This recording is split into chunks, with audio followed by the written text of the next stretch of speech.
सुबह की पहली किरण जब घने बादलों को चीरकर पृथ्वी पर गिरती है तब संपूर्ण जगत प्रकाशित हो उठता है। साथ ही संपूर्ण जीव सृष्टि में एक नई ऊर्जा का संचार हो उठता है। सेम वे जब हम भस्त्रिका प्राणायाम का अभ्यास करते हैं तब हमारे शरीर और मन पर छाए हुए आलस्य के बादल हट जाते हैं। शरीर मन में एक नई ऊर्जा और स्फूर्ति का संचार हो उठता है और हमारा आंतरिक विश्व भी प्रकाशित हो उठता है। आज के इस वीडियो में हम इसी प्रभावशाली भस्त्रिका प्राणायाम के बारे में संपूर्ण जानकारी प्राप्त करने वाले हैं। तो चलिए वीडियो की शुरुआत करते हैं भस्त्रिका के शाब्दिक अर्थ से। भस्त्रिका भ्रस्र धातु से बना हुआ एक संस्कृत वर्ड है जिसका अर्थ होता है धौंकनी या तो फिर बेलोस।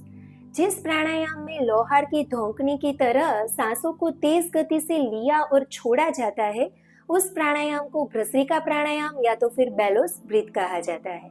जिस तरह लोहार अपनी धौंकनी को नियमित रूप से चलाकर आग की फ्लेम को या ज्वाला को बढ़ाने का काम करता है, उसी तरह भस्त्रिका प्राणायाम हमारे फेफड़ों में शुद्ध हवा और ऊर्जा को संचारित करके हमारी पाचक अग्नि या तो फिर मेटाबॉलिज्म को बढ़ाता है।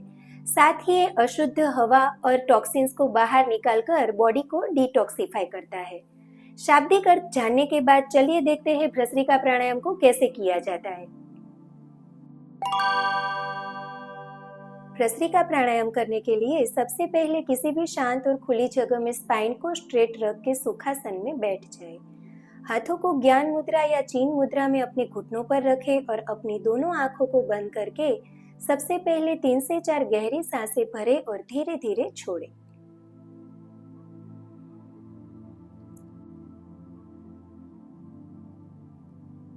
इस तरह से सबसे पहले डीप इनहेल और एक्सहेल करने पर आपका मन आपकी सांसों की गति पर केंद्रित हो जाएगा।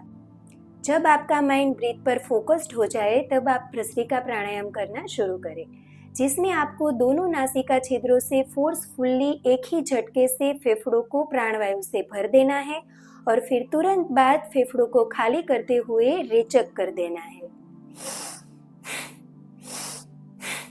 इस तरह से आपको 1 सेकंड में एक पूरक और रेचक करते हुए इस क्रिया को करना है।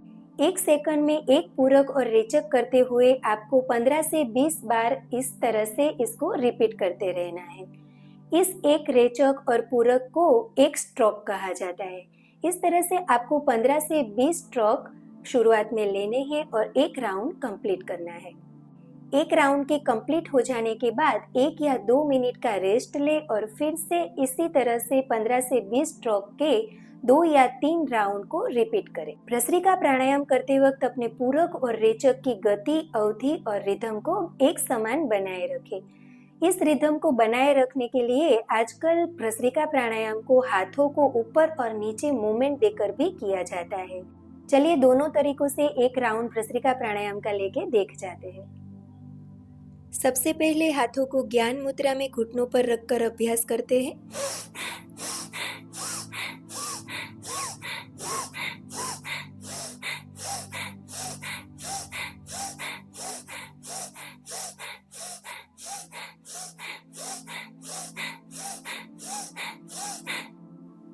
रिलैक्स। अब एक बार हाथों की मूवमेंट के साथ भस्त्रिका प्राणायाम को देख जाते हैं, जिसमें आपको सांस भरते हुए हाथों को ऊपर खींचना है और सांस को छोड़ते हुए हाथ को झटके से नीचे लाना है। पंजे को सीधा और बंद करते हुए इस क्रिया को दोहराते रहना है।